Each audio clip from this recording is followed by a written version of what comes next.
Gary, you joined QPR in the summer of 1984. You just helped Sheffield Wednesday achieve promotion and you moved to QPR. Sheffield Wednesday fans, I'd imagine, were disappointed. QPR fans were excited. What do you remember about the move and why you agreed to it?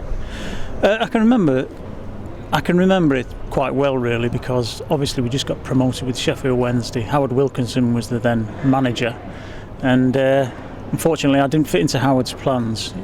They'd already got Lee Chapman and Brian Marwood in to replace me.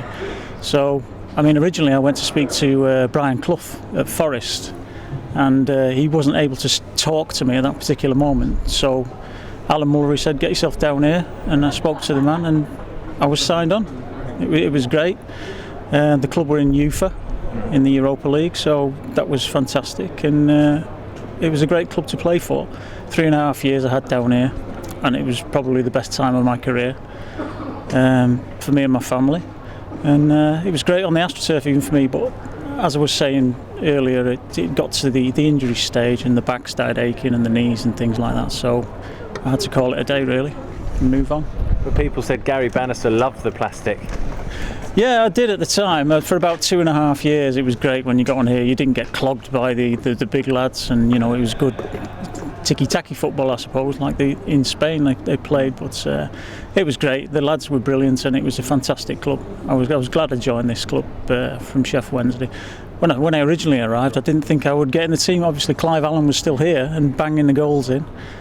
He went to Spurs, which allowed a space to me, but I had to grab with both hands, really. So, and I think Clive went on to score about 50 goals for Spurs, so there you go.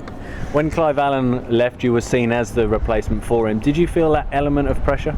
I did, very much so. I was fortunate. I think I scored my first few games, so that settled me down. I mean, and then the lads accepted me more and more. It's a bit scary for a northern lad to come down to the smoke at those times. I couldn't afford a house anywhere in the area, so I had to move to Watford, where I was because I think my house in Sheffield Wednesday was only worth about £17,000, so I had to get something similar, and the closest place was Watford, so that was all I could afford then. But I wish I could afford something in London now. I tell you, I would not be working as a maintenance man in the hotel if I had a house in London. You talk about the good start you had at QPR. I think it was 14 goals in 15 games, which is quite an incredible goal ratio.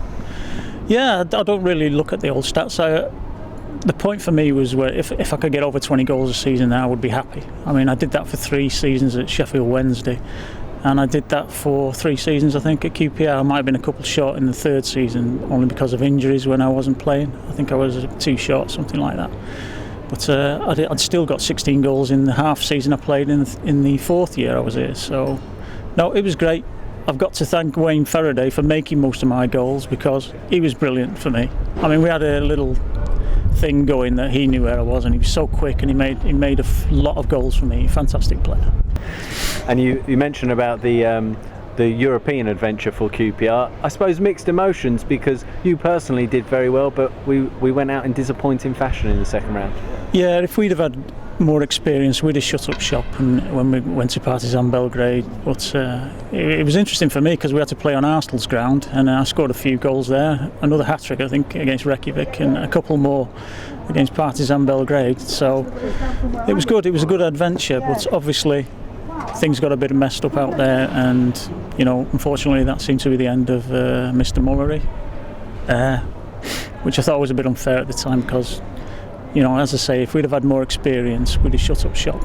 At the time it was suggested that perhaps the players had decided that Alan Mullery needed to be changed. Obviously you weren't one of those players. No, I was a big fan. Obviously he brought me down from Sheffield Wednesday, spoke to him, and he was always great with me. I had no problems with him at all.